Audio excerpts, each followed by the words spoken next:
Hey everyone! If you read my blog post a couple of days ago, or even if you didn't, I'm going to talk to you about a different way to roast your green coffee beans on the stove.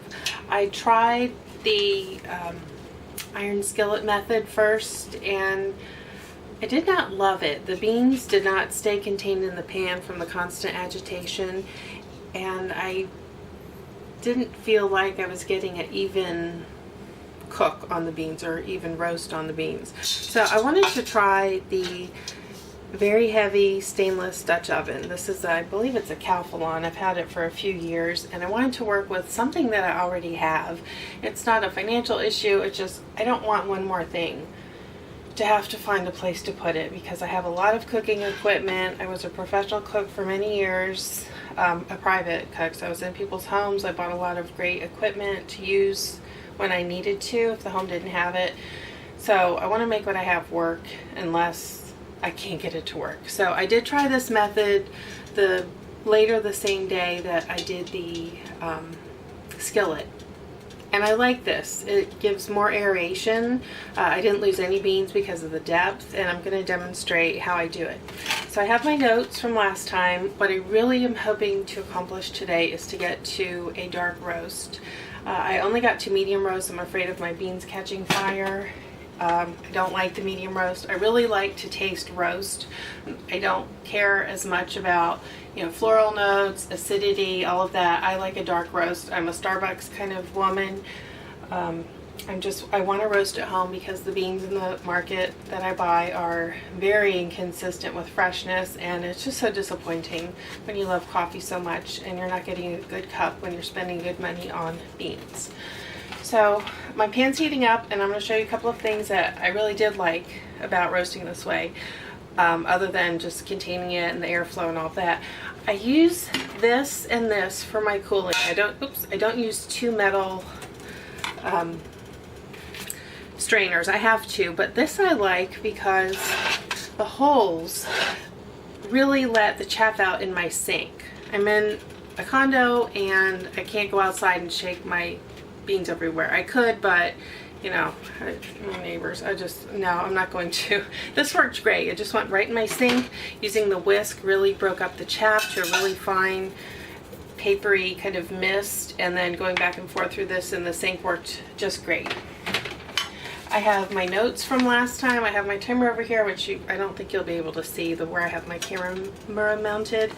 I got to the first crack at 21 minutes on 5 3/4 heat. I also have an electric stove, which is another not great thing, but again, I'm working with what I have. I can still make a stove work, and I can make this work, I think. So let's see if I can get these to go to dark roast without catching on fire, without scorching. It took me 21 minutes. I think I'm gonna have to go to maybe 24-25 minutes if I can. I'm not sure I can hear with the noise from the fan and the second crack. I certainly could hear the first crack. So let's see how we do, and I'll probably mute the sound at some point and do some extra commentary post-production. It's gonna get pretty loud. I might bring an extra fan in here. It barely started to smoke last time. And actually, let me show you the roast I got last time. This was 48 hours ago. They are still giving off CO2. So you can see, not terribly even, but I mean, certainly roasted enough. This is just past a city roast, and it's floral, it's bright, some acid, all of that, but it's not toasty enough for my taste. So I will drink it. It's certainly drinkable, but it's not, my dream cup of coffee. And I want my dream cup of coffee every day. Still heating. I want this to get hot before I put them in. I'm going to put this over at the sink. I have today I'm going to do just over 4 ounces. I have 4.3 ounces. I bought a 12-pound bag at a good price just because I knew I needed some trial and error beans, and I didn't want to waste very expensive beans on a learning curve. and if I scorch some, you know. And also, if, you know, you can comment below if you're familiar with this process. Do I even need to worry about expensive beans if I'm really going for a roast flavor and not the actual profile of the, you know, fruitier, caramel, acid, brightness? I'm not looking for that. I want roast. So tell me your thoughts on that. Okay, that's getting pretty hot. This is a very sweaty process. If this takes, you know, 25 minutes and I'm standing here the whole time shaking and stirring, you really get a workout. In fact, my shoulders and upper back, despite regular weightlifting, they were sore the next day after I did this before. Now, I don't mind, you know, I'll go to any length for a good cup of coffee, which I did not achieve, but I will get there. All right, so let's go. I'm going to turn on the timer, start, in we go. And start.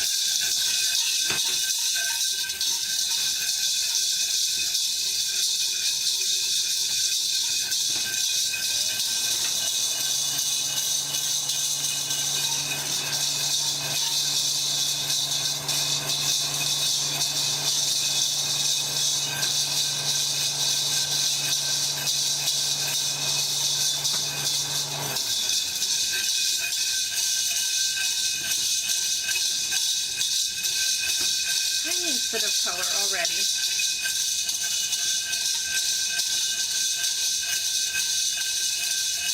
You see, with this method, I'm really getting some air into the beans as well as moving them around.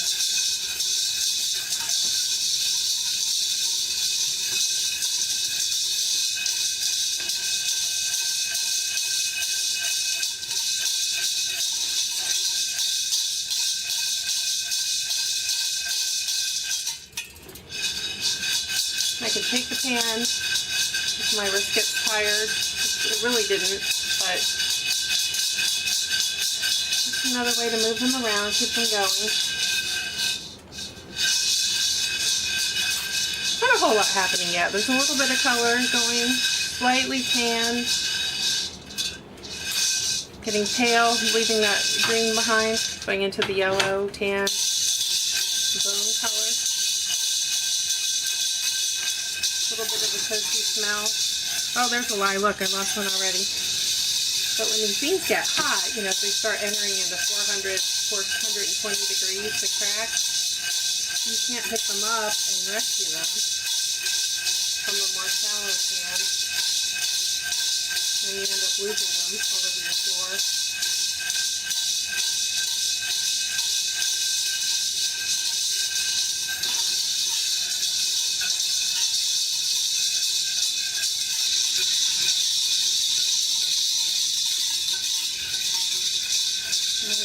Seven and a half now, toasty. Some more green raw smell.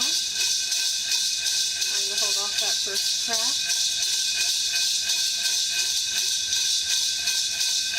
A little ways to go yet. I don't think I'll hear that for another good 10 minutes. Just keep aerating and agitating these beans. Got a light crushed caramel candy color. Fawn.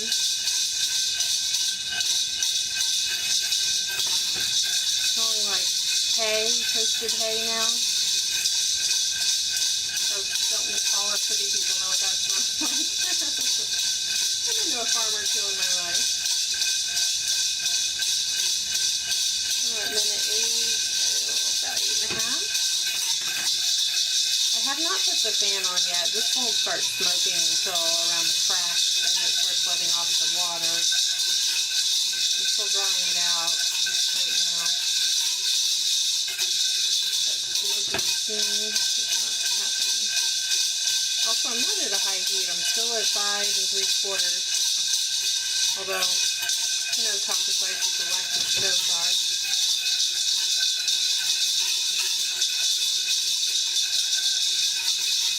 A little darker, like white bread crust color now. Minute 9.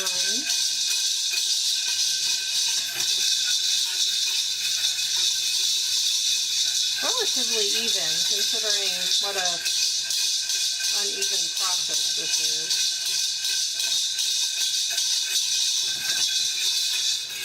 I've lost a couple, and they're getting too hot for me to touch.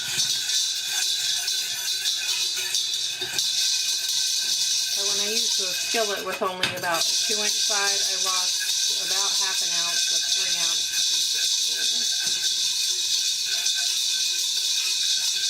Okay, 9.5 minutes.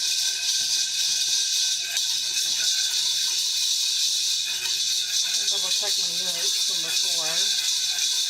Yeah, that crack is at 21 minutes in these conditions. So I will see you back in a few minutes. I'm at minute 23 and a half now, and these are about where I got them to my previous attempts. They are ranging from, some are medium, some are medium dark, so they still have a little ways to go. We'll see how far I can take it without them starting to look black. A little bit of smoke. I haven't heard a second crack. I did take them out once quickly to take off some of the excess chaf. Also to cool them a little bit and slow the process. Looking a little more even in color.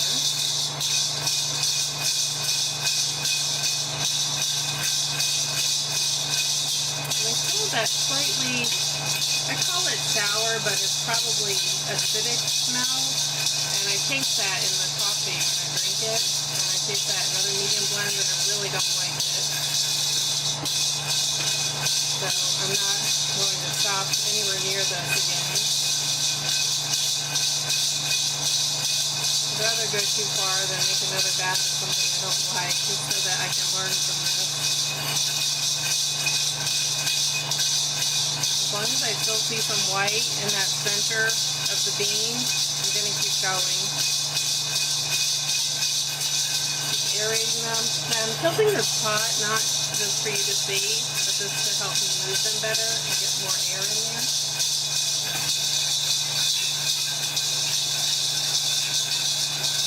A lot of chaf still coming off.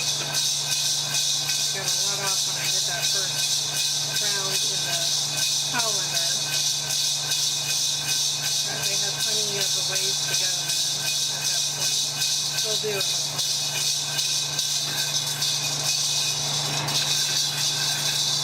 Alright, now we're looking all pretty even medium to dark brown. Whoops, can you see? I think we're getting there.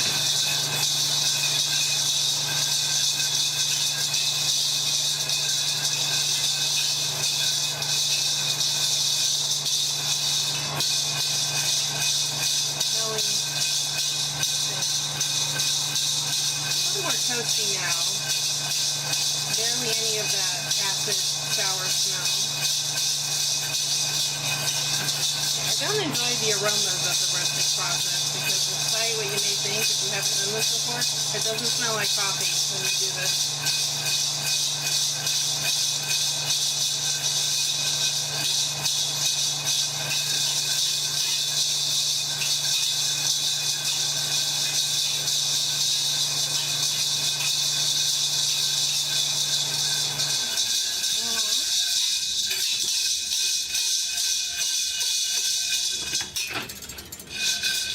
The light better. We've got some dark ones coming in. I don't see anything black or overdone in here, but they're inconsistent.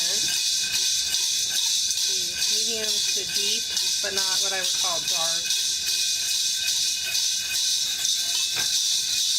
So I'll see about 20-25% still have some very pale tan down the center of the bean.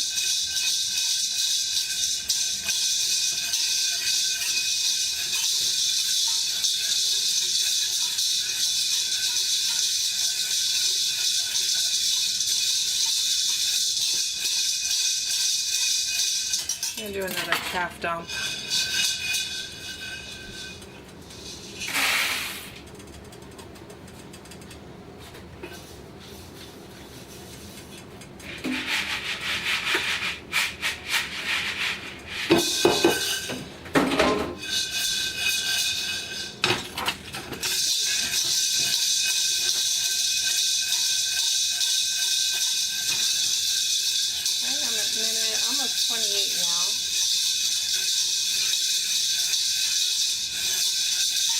I'm going to have to go to 30 minutes, maybe more.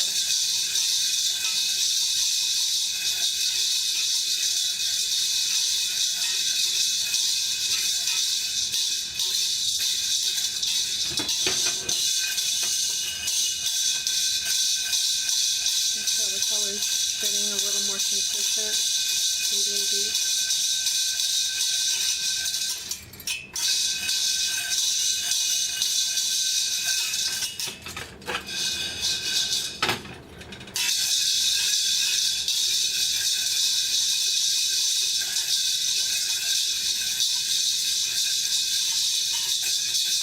Alright, I'll head back in just a couple of minutes.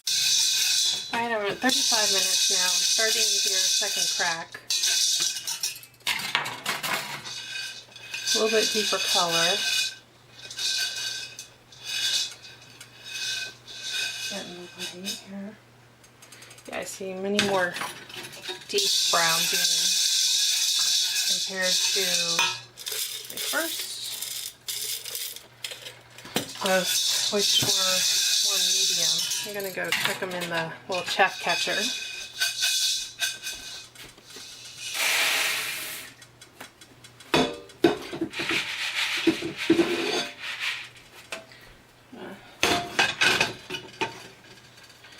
Check these against the ones we're looking. Yeah, definitely a deeper roast. I don't know if I dare take it further. You can tell with the light.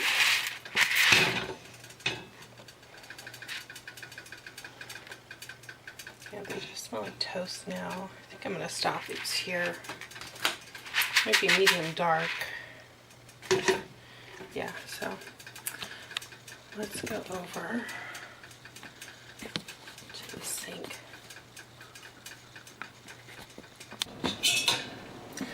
Alright, so here I have in this bowl the beans I did the first time that I did not love. I love focus. Now these are the ones I just did, and I'm not going to do any of the cooling off back and forth because I'm fine if they keep going. So let's look at the difference. Oops. Yeah, they're definitely darker, more even. Yeah, these are hot. They're probably 450 degrees. Oops. Yeah, did better definitely. So first time, medium, not drinkable, but not, you know, for a dark roast lover. And then today here, so I went to, oh gosh, about 35 minutes, but keep in mind I took the chaff off twice during that process, so that kind of cooled down and delayed the darkening process, and we'll see if that was a good thing or not. Okay, so maybe that's a method you want to try if either you don't have a skillet or you're not liking the skillet method either.